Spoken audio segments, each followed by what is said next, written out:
All right, what's going on? It's 2026. There's about 3 million different cameras you can buy. And today I'm gonna tell you not what's in my camera bag, I'm gonna tell you why is in my camera bag.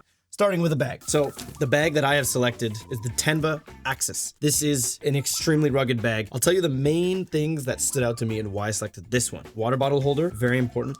water bottle, but I'm so done. I know you're gonna use that in the edit. Multiple access points, the ability to hold more than just cameras. So if it's a one bag solution while you're traveling, it can hold the laptop. It's got up to a 16-inch laptop compartment. Just like most camera bags, it's infinitely configurable on the inside with how you can place the dividers and the padding. One of the things that makes this one really cool, and the reason it's called the Axis, is because you can use it on multiple different axes. You can swing it this way. You can crack open the pocket, pull out a camera, swing it back on your backpack, down on a table, open it up, just the front pocket so you can pull a camera out of here.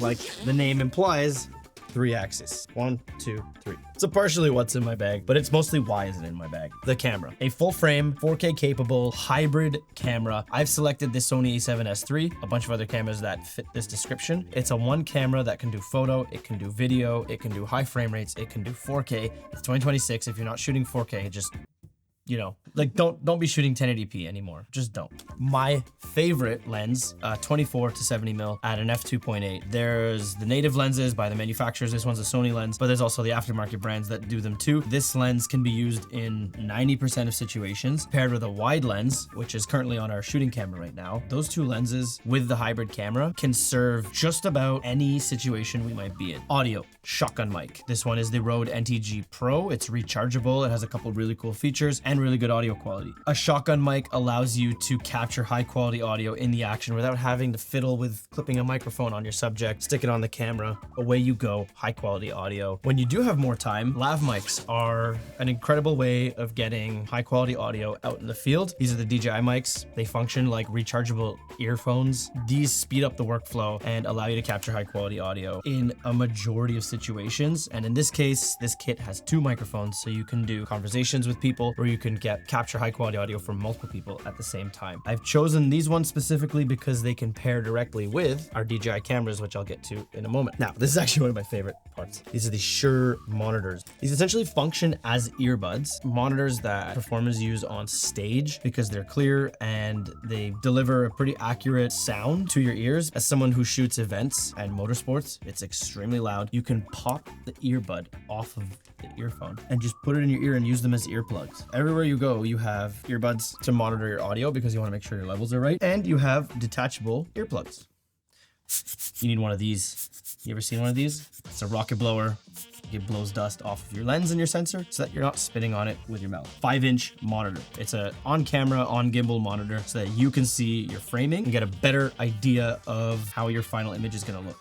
Also powered by these chunky NPF batteries. And the reason I love these ones specifically is because they have a USB out. So you can actually charge your phone with these if you need to. These are handy because they can power the monitor for a long time. They can also charge other devices. In the realms of camera still, we have filtration. If you're in the world of video, you're gonna need neutral density filters, variable neutral density filters. Variable neutral density filters. Try and say that 5 times fast. Get you to the correct exposure that you need, allow you to just get the most juicy image out of any video camera. So these are 2 different strengths. This is a 1/8 black pro mist filter. If I'm feeling dreamy, if I'm feeling mystical, crack one of these on the lens and you get bloomed highlights, nice effect. A lot of what I shoot is cars. I have a polarizing filter. This allows us to control reflections, highly reflective surfaces like windows, water, paint on a car. We're getting into like the small things now, the small things that they make a really big difference, and once you have them and use them, you can't keep them back. This is a great one. This is a multi-tool. Would you look at that? This one specifically is made by Small Rig. 10 different tools on it, so ranging from flatheads to Phillips heads to all the different size Allen keys that you're gonna need when you're working with cameras. A lot of the bolts are standard sizes. This tool covers majority of what you're gonna encounter in camera cages, camera accessories. Awesome tool. This is a cool little thing. This screen will never get old. This is a DJI Osmo Osmo Pocket 3. This is a DJI Osmo Action 5. You can put them in places where other cameras normally can't go, or it's complicated to put those cameras in places. You can get the Insta360 variations of these, the GoPro variations. It doesn't really matter. The point is form factor here. Form factor, certain scenarios, you know, you want to be stealthy. This thing can like slip in your pocket like so easily. You can just pull it out. You can shoot a couple things. People see it. They think you're a tourist, but you're actually packing like a 4K high-res punch in here. And then in the case, of course, exposing your footage. So we have a different strengths of neutral density filter in here so you can expose footage properly. And then the action camera, the GoPro. Like I said, there's different versions of this. It's a waterproof, highly durable camera that you can beat the crap out of. You won't lose sleep or break your bank account if you completely destroy this thing. The image is really good. This is fun. Are you enjoying this video? I'm enjoying this video.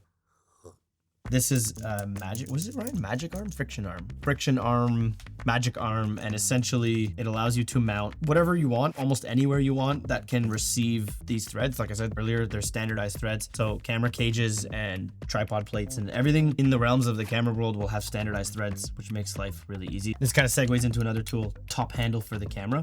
Anywhere that has threads that can receive the friction arm, you can thread that in. You could mount a monitor on this. You could mount anything that you need to mount on your camera. We use them primarily to mount video transmitters. And then speaking of top mount on the camera, see how beautifully this fits in my hand. You can imagine there's a camera under it. Then you take a monitor mount. This is super handy for on-camera handheld stuff. Don't be scared of handheld, guys. I don't know why I'm rushing through this. It's because I drank espresso right before this started rolling. I'm just... But I feel like Cameron does this all the time.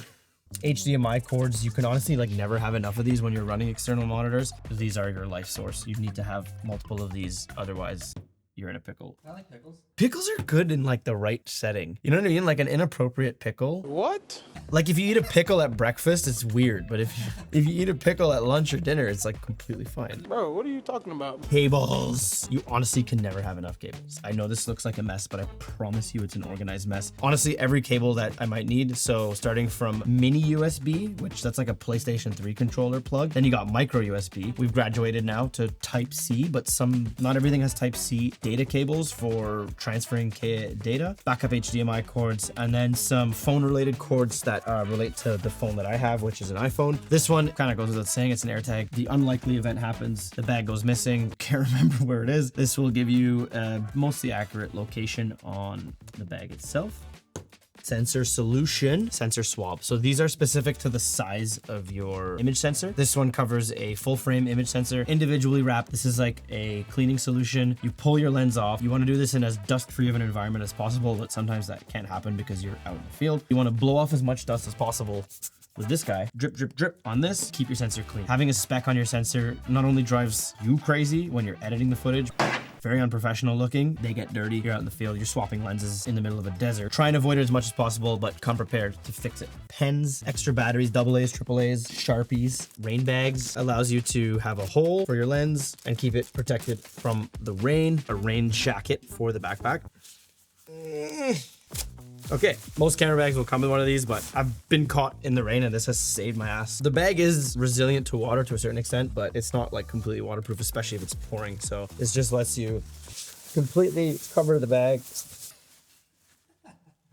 Tape, zip ties, some business cards. We're out here doing business, right? We're talk about ourselves. Hey man, what's your phone number? Oh, you got a cool camera. That must take great photos, dude. Your camera must be so good. It's like, oh yeah, you got a great oven. It must make great meals. Finally, budget tripod. You can spend so much money on a tripod. We have the tripods that are used for bigger productions, but this $100 tripod from Amazon gets used all the time, and I'll tell you why. It can fit in a suitcase. It can actually fit inside this backpack if I rearranged everything inside of it. It's extremely versatile. So this one specifically can go pretty high. You can undersling it. You can take all 2 out of 3 legs off and make a monopod. The ball head comes off. Now you have a ball head with you, which you can then mount cameras to C-stands or frames or anything with a pin.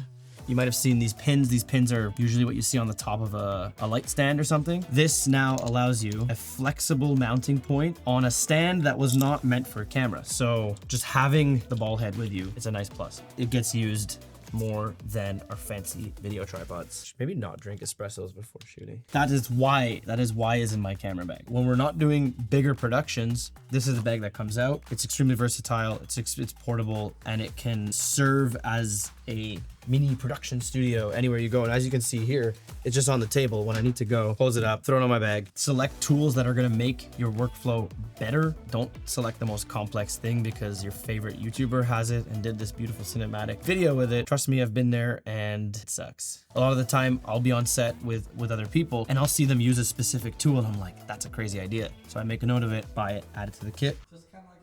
So thank you for watching. If you have any questions about any of the tools that are in my bag, why I've selected them, if you want to dive a little bit more into the technical specs on these items, I'd be happy to chat in the comments. For now, happy shooting, and we'll see you on the next video. Half house. Let's make me disappear, okay? I'm gonna jump and then I'm gonna disappear. Ready? 3, 2, 1.